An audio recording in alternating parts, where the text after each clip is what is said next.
déjà d'une, l'entrepreneuriat n'est pas fait pour tout le monde. Et tout le monde n'a pas vocation à devenir entrepreneur. Entrepreneur, c'est si tu le sens, si tu as envie, si tu as cette prise, cette envie de prendre des risques aussi, parce que c'est aussi, tu peux réussir, mais c'est aussi un risque d'échec. Beaucoup n'en parlent pas.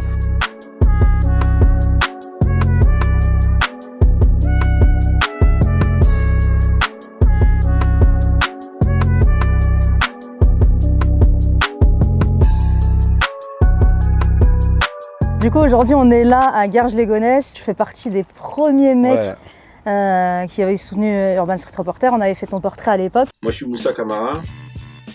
J'habite à Cergy-Pontoise et je suis le président fondateur des Déterminés. Et aujourd'hui, on s'est dit, pourquoi pas faire le point, raconter un peu ton histoire, d'où ça t'est venu, c'est quoi un peu ton parcours? Moi, un parcours simple, entrepreneur depuis 20 ans. Avant ça, voilà, j'étais étudiant. J'ai fait un bac professionnel, j'ai fait un BEP compta, les voies de garage. Tes parents ils disent qu'il faut aller à l'école, mais tu sais que tu n'as pas forcément d'ambition, de perspective d'avenir professionnel. Et après, tu apprends, ça te nourrit, tu rencontres.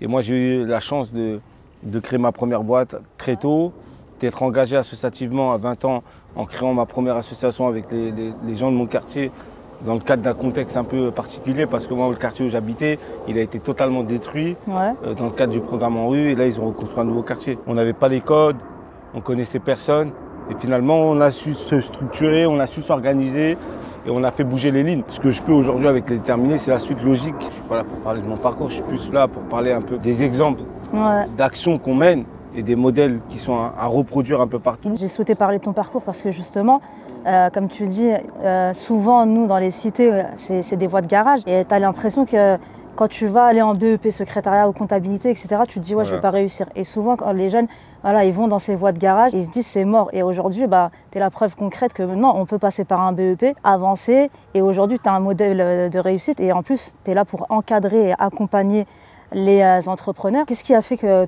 toi, tu as décidé d'entreprendre et surtout aussi de te dire que je vais accompagner les gens parce que tu aurais pu t'arrêter à l'entrepreneuriat pour toi en fait. En fait, c'est une opportunité. Je me projetais même pas en tant qu'entrepreneur. Je savais pas ce que je voulais faire et tout. Si je me posais la question à 18 ans, j'étais incapable de dire ce que je voulais faire plus tard. Je ne savais pas du tout. Les rencontres au bon moment qui m'ont permis et qui m'ont donné cette possibilité de changer les choses. Et moi, ça a été là le déclic en vrai. À partir de ce moment-là, j'ai su que ma vie, en fait, c'est moi qui contrôlais ma vie. Professionnelle, hein. Ma vie, après, c'est le destin et tout. Il peut arriver des galères et tout. Sur ma vie professionnelle, sur mon avenir, de ce que je voulais faire, j'ai pris conscience à ce moment-là que je maîtrisais, que je pouvais, en fait, que les barrières, elles n'étaient pas forcément... tu vois, totalement fermées. Finalement, tu trouves des solutions, tu essayes d'avancer au pas à pas, tu apprends. Et c'est là où j'ai su que finalement, il fallait y aller. Après, c'est de l'apprentissage. Mais j'avais déjà cette fibre. Cet ADN, en fait. C'est pas l'ADN d'être curieux, d'aller vers les autres, de créer des possibilités quand il n'y en a pas. Ces réflexes-là, je les ai. Et ça fait la différence, en vrai. Tu vois, il y a plein de jeunes, ils sont là, ils ne savent pas ce qu'ils pourraient faire de leur vie, mais parce qu'ils n'ont pas testé. Et quand tu testes plein de choses, un jour, tu vas trouver le truc que tu aimes bien et que tu es bon. Et là, tu vas t'entraîner, tu vas te motiver, tu vas essayer de faire le nécessaire pour essayer de monter encore plus fort. Donc moi, c'est un peu ça, c'est comme ça que je le vois. C'est comme ça que je l'ai vu, j'ai saisi cette opportunité aujourd'hui, voilà. Tu continues quand même dans l'associatif? Je continue quand même dans l'associatif et tu as dit un truc vrai, j'aurais pu continuer à faire du business. Et peut-être que j'aurais dû, je sais pas, mais j'avais cette envie, j'avais cette volonté, on va dire entre guillemets, de vouloir contribuer. Moi j'habite dans un quartier, j'ai grandi dans un quartier, je suis toujours à Cergy, tu as vu, j'ai grandi avec les mêmes personnes, ça fait 36 ans qu'on est ensemble. Il y a cet esprit de dire que s'il y en a un qui réussit, il faut que les autres réussissent. J'étais trop dans cette mentalité et c'était bien. Et c'est ça qui m'a poussé envie de dire ok, moi je vais réussir, mais je vais essayer de permettre aussi à d'autres de réussir dans mon quartier, dans ma ville, etc. Et c'est ça qui m'a poussé à aller m'engager associativement. Je ne me définissais pas comme quelqu'un d'assez ouvert et extraverti. J'étais un peu timide, j'avais peur de parler parce qu'on ne savait pas bien parler. Mais j'arrivais toujours à faire le pas. Jusqu'à aujourd'hui, moi, il y a des potes à moi et tout, ils sont là, je les ramène de temps en temps dans ce que je fais, et je fais exprès, vas-y, tu vas prendre la parole. Ils ont honte. Et pourtant, tu vois, ils sont pères de famille. Mais si j'étais resté un peu dans mon truc et tout, j'aurais pas pu faire avancer les choses. Et toi, aujourd'hui, la veille, tu peux être avec le président, avec les ministres, et le lendemain, tu es dans la street posé avec nous, avec des chips Aldi. Comment t'expliques ça, en fait, le fait de pas oublier d'où tu viens. Parce qu'il y en a plein qui oublient d'où ils viennent aussi. Je peux même pas l'expliquer en vrai, d'oublier où je viens. Moi, là où je suis le plus à l'aise, c'est là. Tu vois, je suis moi-même. Tu as vu, avec les autres, là, je suis à l'aise, je suis moi-même. Mais c'est pas pareil, tu vois ce que je veux dire. Je vais pas taper mes délires quand je tape à la cité, on va se vanner, on va délirer. Tu as vu, je peux me retrouver avec n'importe qui. Là où je suis le plus à l'aise, c'est quand je retourne dans la Cergy, tu vois. Tu vois, j'ai pas de casquette professionnelle. C'est-à-dire, j'ai pas envie de parler, je parle pas. J'ai envie de m'amuser, je m'amuse. Je suis pas rentré dans un environnement qui m'appartenait pas. Moi, j'ai créé mon environnement avec les gens avec qui j'ai envie de travailler, comment j'ai envie de travailler, qu'est-ce que j'ai envie de faire, pour qui j'ai envie de travailler. Et ça, c'est moi qui décide. Comment tu arrives à gérer le stress? Parce que toi, au départ, tu aurais pu rester juste en Île-de-France. Là, aujourd'hui, vous êtes dans le sud, à Marseille, vous partez un peu partout. L'été terminé, vous êtes partout. Je me suis mis dans tu t'es mis dans un bourbier. Des fois, je me dis, quel problème. J'étais bien en Île-de-France. J'aurais pu devenir le boss ici, tu vois, en faisant ce que je fais. Des fois, il faut prendre des risques. Des fois, il faut y aller vers des trucs. Tu dis peut-être que tu ne vas pas réussir. Et surtout, quand tu réussis, tu es satisfait. Tu dis, ah, tu as fait le taf. Ça a été dur, mais tu as fait le taf et tu es arrivé. C'est ce que j'ai réussi à faire ici. Quand je vais dans une autre ville, genre à Marseille, à Toulouse, il faut que j'arrive à faire la même qualité. Encore plus, il y a des besoins. Nous encore, on est en Île-de-France, tu as vu? Tu as la capitale qui est à 20 minutes d'ici. Tu peux aller à des événements, il y a des trucs partout, il y a des opportunités. Tu peux attraper les gens quand tu as besoin d'attraper. Mais quand tu es en province, il y a les freins périphériques, tu vois. Le fait de la mobilité sociale qui n'est pas accessible, il n'y a pas de bus tout le temps, les gens ils ont des gardes d'enfants, il n'y a pas de crèche. Alors pour rencontrer des gens, et participer à des événements dans des écosystèmes où il y a des opportunités, c'est encore presque impossible. Moi, je me dis tout le temps, est-ce que j'aurais réussi le même projet si j'avais pas été né en Île-de-France? Il y a un pote, Ahmed, on fait un big up à Ahmed de Mulhouse. Ahmed, c'est un bon. Il m'a dit, des fois, j'ai l'impression que Moussa, il est dans 4 endroits, mais en même temps. Tu vois, comment tu arrives à gérer entre ton temps personnel et ton temps professionnel? Parce que j'ai l'impression que tu t'arrêtes jamais, en fait. Il faut avoir une bonne hygiène de vie. De conduite, d'hygiène de vie. Moi, je fume pas, je bois pas. Tu as vu, je fais du sport et tout. J'essaie de me maintenir en forme. Ça fait que je commence des journées qui carburent à 5h, 6h du matin. Je peux les finir à minuit, 1h du matin. Hier, c'était ça. J'ai enchaîné 7h30 de train dans la même journée. Je suis levé à 5h, je suis rentré, il était 1h du matin. C'est de la condition physique. Pour moi, c'est déjà la volonté parce que tu es attaché, tu crois profondément à un projet. Et après, c'est le mental et c'est le physique. Tu es un passionné aussi. Je suis un passionné. Et ça fait que moi, je suis en pleine forme. Tu vois, là, je viens de voir, je ne suis même pas fatigué. Pourtant, il fait presque 40 degrés. Tu donnes beaucoup. Mais à côté, il faut que tu le ménages. Des fois, est-ce que tu te sens justement trop pris par ça? Je ne vais pas faire ça tout le temps, c'est clair et net. Après, moi, j'ai 36 piges. J'ai commencé à 20 ans, en vrai de vrai. C'est beaucoup de travail, ça a été beaucoup de choses qu'on a fait avancer. Mais tu vois, dans quelques années, j'ai envie de faire d'autres choses. Est-ce qu'à 45 piges, je pourrais encore parler des quartiers, la réalité des quartiers, comme un jeune qui a 12 piges, 16 piges? Non, je ne veux pas être de ces anciens-là comme ça. Je préfère préparer la jeunesse. Quand on a vu le camion tout à l'heure avec les petits jeunes et tout, ils étaient dedans. Ça me fait plaisir, ça bouge, tu vois, même si c'est des petits business comme ça, ça leur sert. Moi, quand j'étais plus jeune, je faisais quoi? On faisait les brocantes. On ramassait des trucs, on réparait des vélos. Il y avait 2 brocantes dans l'année, au mois de mai, au mois de septembre. On vendait là-bas, on faisait 300, 400 francs, on était content. C'était une forme d'entrepreneuriat qui tu te débrouilles. Mais ça m'a grave aidé aujourd'hui dans ce que je fais en fait, tu vois. J'ai pas toutes les compétences du monde, mais je suis quelqu'un, quand je fais quelque chose, je le fais bien et j'essaie d'être à la hauteur de la confiance qu'on m'a donnée. Moi, j'étais d'une génération, quand un mec, il te fait croquer, il te fait un plan, ou il te donne une confiance, il faut que tu sois à la hauteur. Même si tu n'aimes pas le taf, quand tu pars propre. Exactement. Même quand ça se passe pas bien, tu t'es carré. La sortie, tu la soignes. Pour que finalement le mec, tu peux regarder, j'ai pas aimé, mais au moins tu m'as fait confiance, j'ai été à la hauteur. Exactement. Et si tu aimes bien, tu carbures. J'ai aucune leçon à donner. Moi, j'étais un jeune turbulent quand j'étais plus jeune et tout. Il me l'a dit, Hamid Safi. Hamid Safi qui travaille juste derrière, qui était ton animateur. C'était l'animateur et c'est très bien. Nous, quand on était petits, on était... Tu vois, mais on respectait. Tu m'as dit. T'as vu, on respectait les gens. C'est ça. On respectait les anciens, le cadre, les mecs qui voulaient faire les trucs et tout. Bien sûr, tu vas pas faire ça toute ta vie. Moi, j'arrive à un âge où j'aurais plus la même... je galère plus au quartier tout le temps. Je passe au quartier, je vois mes amis, on est là, on est posé. Mais la vie fait en sorte qu'on n'a plus le temps de rester toute la journée comme quand on était plus jeune au quartier ou tout le week-end. On a des occupations, il y a des familles, il y a tout ça et tout. Pour moi, il faut évoluer. Et en fonction de ton âge, il faut que tu évolues les choses et que tu transmettes. Et que tu arrives à permettre à des jeunes et des moins jeunes de prendre des plus jeunes là, de prendre le relais. Surtout comment tu arrives à préparer la suite. Toi et moi, ce qu'on fait, on le fait depuis des années, mais ça fatigue, c'est usant, tu as fait le tour. Et il faut vraiment qu'on arrive à travailler la transmission. Totalement. Pour que le travail qu'on a fait pendant des années, on a ouvert des portes, on a fait avancer un certain nombre de choses, comment ça arrive à perdurer pour la suite. Et ça va être notre défi, ça va être notre mission à nous aujourd'hui. Et d'ailleurs, tu parles beaucoup de jeunes, tu as un partenariat avec le groupe Hayat, justement, et avec la Rocket School, il me semble, justement pour permettre aux jeunes d'avoir une première expérience professionnelle.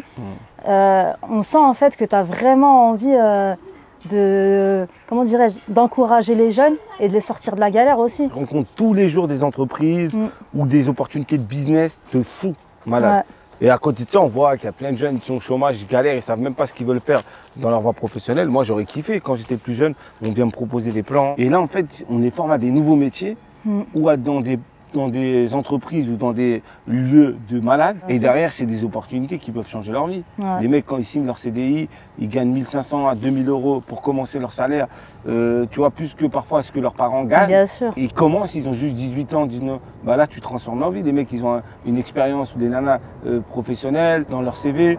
Ils peuvent évoluer, mais ils ne restent pas à rien faire. Et ça, nous, on a un défi là-dessus. Moi, c'est pour ça que je m'investis à fond. Moi, j'ai décidé de prendre l'axe économique. Parce que quand tu permets à des gens de trouver un travail ou à créer leur propre entreprise, ça crée une émancipation économique et financière. C'est-à-dire, grâce à ça, ils peuvent voyager, acheter, vivre mieux, faire mieux vivre leur famille et tout, etc. Et ça crée un cercle vertueux. Un mec qui crée une boîte, il réussit sa boîte, il aura besoin de main d'œuvre. Il va aller recruter où? Il ne va pas recruter dans le 16e ou dans des écoles de commerce. Il n'aura pas les moyens et déjà, ce n'est pas peut-être la cible qu'il vise. Il va aller recruter des jeunes qui sont avec lui, il va faire confiance, etc. Et moi, j'en ai vu plein des boîtes comme ça qui se sont lancées, ils ont créé de l'emploi. Dans leur quartier, 200 emplois créés. Et les mecs, ils les ont formés dans des métiers qui, parfois, c'était pas accessible. Mais ils les ont formés, ils ont pris le temps. Et ça a créé une activité économique, tu vois. Et c'est ça qui est important. Aujourd'hui, si tu devais retenir une entreprise qui t'a marqué et que vous avez aidé, enfin un entrepreneur que vous avez aidé à travers les déterminés. Il y en a plein. Là, on a Garges-les-Gonzès, Sarcelles, c'est à côté. Tu as Amadou Mariko qui a fait la promo 5 des déterminés, qui est arrivé avec un projet de réalisation de films, de production, etc., qui est passionné par tous ces métiers du cinéma. Là, en ce moment, il est en train de tourner un grand film qui va être au cinéma, tout ça, etc. Et là, je passe le voir après. Donc, il tourne un film là avec, en coproduction avec Laïla Assi.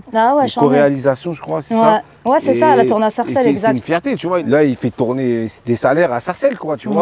Il le fait dans sa ville d'origine, avec un film qu'il a écrit lui. Et pour moi, c'est une belle réussite, tu vois. C'est des mecs que j'ai vus, ils avaient un projet, une idée dans la tête, elle est réalisable.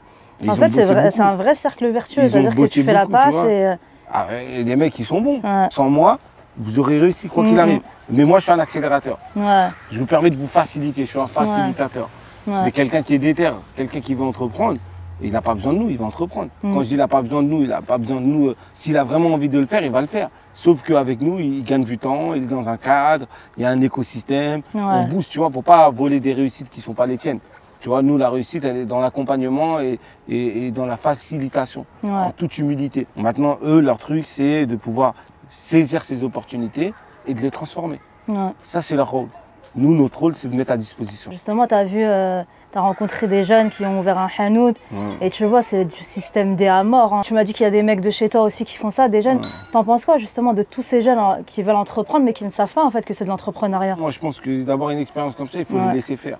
Parce que ça te permet tu vois, de prendre l'expérience, d'avoir un récit. Et dire, ok, quand j'étais plus jeune, j'avais 17 ans, 16 ans, j'ai commencé à faire de l'entrepreneuriat comme ça.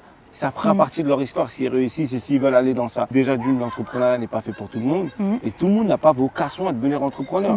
Entrepreneur, c'est si tu le sens, si tu as envie, si tu as cette prise, cette envie de prendre des risques aussi. Parce que c'est aussi, tu peux réussir, mais c'est aussi un risque d'échec. Beaucoup n'en parlent pas. Souvent, on parle des réussites, mais on ne parle pas des échecs. Voilà, c'est des petits jeunes, là je les ai vus, ils sont organisés. Ça leur met le pied à l'étrier. C'est quoi pourtant un bon entrepreneur? Un vrai entrepreneur. Je te dirais quelqu'un de déterminé, mais si tu dis ça, c'est trop simple, c'est trop facile. Je ne sais pas s'il y a un bon entrepreneur comme il y a un bon salarié, mais... Non, mais genre pour réussir dans l'entrepreneuriat... Non, pour réussir, déjà, il faut être humble, il faut être patient. Ça, c'est des qualités qu'il faut avoir quand tu entreprends. Moi, je ne connais pas d'entrepreneurs qui ont réussi sans travailler, quoi. Sans beaucoup travailler. Énormément, et souvent, les gens, ils oublient. C'est d'aller créer son réseau quand on n'en a pas, de se poser les bonnes questions, de se remettre en question. Ces qualités d'investissement quand on travaille, ces qualités d'honnêteté, cette humilité. parce que tu n'es jamais vraiment arrivé, même quand tu penses que tu es arrivé Ouais. tout là-haut et que tu brasses des millions d'euros, finalement, tu vois, si tu n'es pas humble avec les gens ils se sentent de toi. Parce que tu n'es pas tout seul dans ta boîte. Tu as besoin de faire travailler des gens autour de toi, tu as besoin d'être avec des gens, parce que c'est eux qui vont driver ta boîte. Moi, aujourd'hui, je suis rien tout seul. Je suis devant et tout, on parle de Moussa Camara et tout, mais parce que j'ai une équipe de tueurs. J'ai des soldats derrière moi, tu vois. J'ai des gens qui se battent, qui croient au projet, avec qui j'ai embarqué. Pendant que là, je suis là avec toi, il y en a, ils sont en train de bosser au bureau, tu vois ce que je veux dire. Pourtant, il est 18 h. Et ce n'est pas des entrepreneurs, mais c'est des gens qui permettent de mettre en place ma vision. Et que j'ai choisi avec des compétences, avec de l'envie, avec de l'engagement. Et c'est ça qui fait en sorte l'ingrédient pour que tu sois entouré et que ça soit un bon entrepreneur. On parle beaucoup d'économie solidaire et sociale, notamment avec les associations. Tu vois encore beaucoup d'associations galérer comme la mienne et tout ça. Ça te fait quoi quand tu vois encore qu'on est là et qu'on est encore en train de galérer pour aider les nôtres? Moi, je te soutiens à fond. C'est pour ça que je te dis à chaque fois qu'il y a des trucs, je te dis, Inde, il faut que tu viennes. Inde, viens, parle, monte ta tête, viens. Parce que je sais ce que c'est. Ouais, tu fais des Moi, passes. on l'a vécu ce truc-là, tu as vu. Aujourd'hui, on est là, peut-être on est un peu dans la lumière, on a un peu de moyens et tout avec ce qu'on fait. Mais tu as vu, c'est 15 ans. 15 ans, 16 ans d'investissement. Où pendant plusieurs années, on ne nous a pas pris au sérieux, on nous a négligés, on ne nous a pas respectés. Finalement, on a travaillé beaucoup, on a compris comment les codes fonctionnaient pour dire, OK, soit tu rentres dans les codes, soit tu n'es pas autour de la table, mais finalement, ils vont te fermer. Et quand ils décident de te fermer, ils te ferment. C'est pour ça qu'il faut créer les conditions pour qu'on ne puisse plus dépendre des gens et que ce qu'on fait, ça soit incontournable. Ça passe par les collaborations, se donner de la force, faire des projets en commun, mettre en lien, tu vois, les réseaux qu'on a en commun, participer. Tu vois, moi, quand je gagne un appel à projet, truc, OK, vas-y, toi, sur tes jeunes, tu vas faire du sourcing, mais vas-y, sourcing, tu vas pas le faire bénévolement quand tout le monde va te demander. On va aider ton association en contrepartie, soit dans le plan, soit sur du financement. Nous-mêmes, on peut se donner de la force avant d'attendre de la force sur les autres. Quelqu'un qui est important, fais pas en sorte d'aller le voir. Toi, deviens important et incontournable, le mec, il va venir te voir. S'il y a des coins communs. Ou quand toi, tu viendras le voir, il ne te regardera pas comme un petit. Et moi, ça, je l'ai compris. On est dans une société de consommation d'images, de trucs, à l'ère des réseaux sociaux et tout. Mais les petites associations, les gens qui sont les petits entrepreneurs, personne ne les calcule. Avant d'être grand, tout le monde est petit. Plusieurs petits ensemble, ça fait des grands. Totalement. En même temps. Moi, je vois les associations comme toi, comme tous, ils galèrent, ça donne envie de baisser les bras. Surtout, nous, on n'est pas dans le business, en vrai de vrai. On est là pour faire en sorte d'améliorer le cadre de vie des gens et la vie des gens. Et dans ça, tu dois te battre, tu dois convaincre. Tu n'as pas à te battre autant dans un truc où normalement, c'est même pas nous qui intervient. Normalement, c'est le problème de l'État. Mais l'État ne peut pas intervenir seul. Donc nous, entre guillemets, on se substitue à l'État pour faire ce travail du dernier kilomètre de proximité, qui est le travail le plus important dans les quartiers. Parce que si on ne le fait pas, il n'y a personne qui le fait. C'est ça. Et si tu ne le fais pas, tu as des jeunes qui sont complètement livrés à eux-mêmes.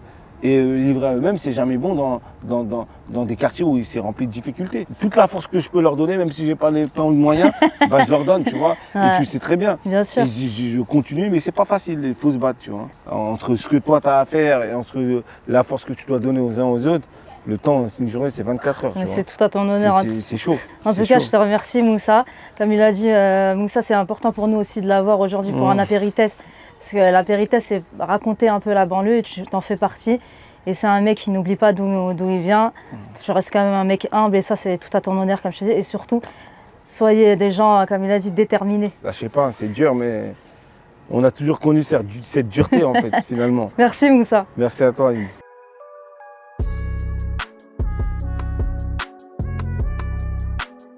Il a bu notre jus. Jusqu'à je voyais Moussa, il retirait le truc, il n'y avait rien à faire.